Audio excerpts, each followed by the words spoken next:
Hi,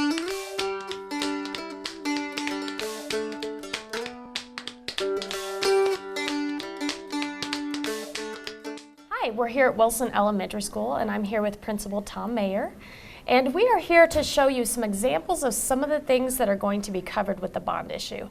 11% of the budget is for Wilson Elementary, and there's several major projects on it. Now, one of the projects that I wanted to kind of show you and have the principal tell you about is the storm shelter. The area that the children currently shelter is not adequate. Can you tell us more about it?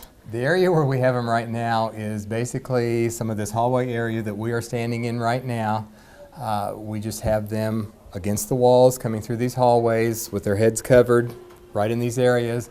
But as we do that, above them all the way through the hallways and things, we also have skylights. We have classroom doors along the way, glass in the classrooms, those types of things. But yeah, it's the most protected area from the outside that we've got, but it certainly is not what I would consider a safe area with all of those obstacles there. Certainly, particularly, I don't know if you could see it, but all the squares that you would see in the video are skylights. So there's children that are actually sheltering underneath these. So that's obviously a hazard that we hope to prove with the bond issue. Absolutely. Now another area, Wilson is over capacity, is that correct? We are, yes. We are stretching our limits quite a bit right now. And you all, I took a peek, and we'll show you some footage here in a minute of the gym that you have a nickname for, the gym cafeteria. What do you guys call that? We call it the Cafe-Gymatorium. Okay. Because it serves as a cafeteria, it serves as a gymnasium, and it serves as our auditorium. So that's kind of how we've nicknamed it. So, and it's not a large room at all. What are some of the challenges of having all those purposes for this one small room? Some of the challenges with that, actually, as our student body has reached 400, one of our biggest challenges is if we try to have an assembly or like the middle school band comes over, orchestra, something like that, we can barely get all of our kids, or even the Hayes Arts Council programs, can hardly even get all our kids in and seated to do that. It also is a lot of extra custodial work because we have the breakfast program, so we're set up as a cafeteria first thing in the morning. Then we have to clear it immediately, get all the tables over to the walls and things, because then it's a PE classroom until about 11 o'clock. Then we reverse that again, all the tables are back out and set up everything to do the lunch serving. And then by 1:15 we have to have it all pushed back again, and we're back to being a gym again.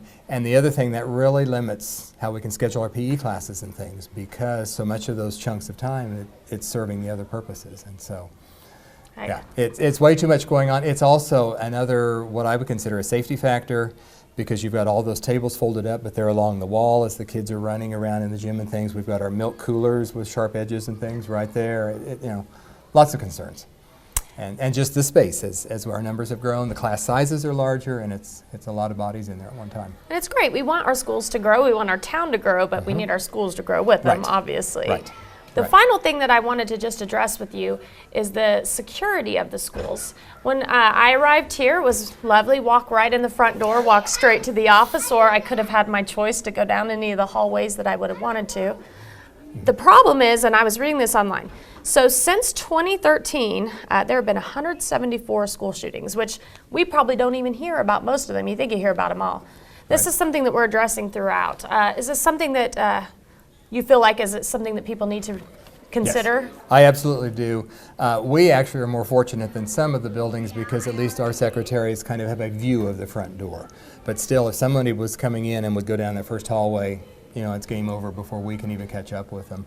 And that's part of what the plan is, to get our office out there, right there in that entryway area, and that's a pass-through to anywhere else that you would go, which, I try to assure people that we are keeping everyone as safe as we can, but it's still a challenge with that, even that little bit of a gap that we fight there. So, it's like the vast majority of people are good, but it's better to prepare. Right. And then obviously there's a few deferred maintenance issues, quite a few. Some getting a new water heater, some of those types of things. Right. And HVAC is probably one of the largest concerns we have. Several of our classrooms in this main part of the building, which is the older part of the building, will be 100 degrees some days and 60 degrees the next day, and the thermostats and the units and things just have reached their limit and just aren't responding as they should and things. And so those types of improvements as well would be good to have. Well, Principal Meagher, I thank you so much for taking the time to show us a few of the things that the bond issue is going to address. And we're going to take a quick break and we'll be right back.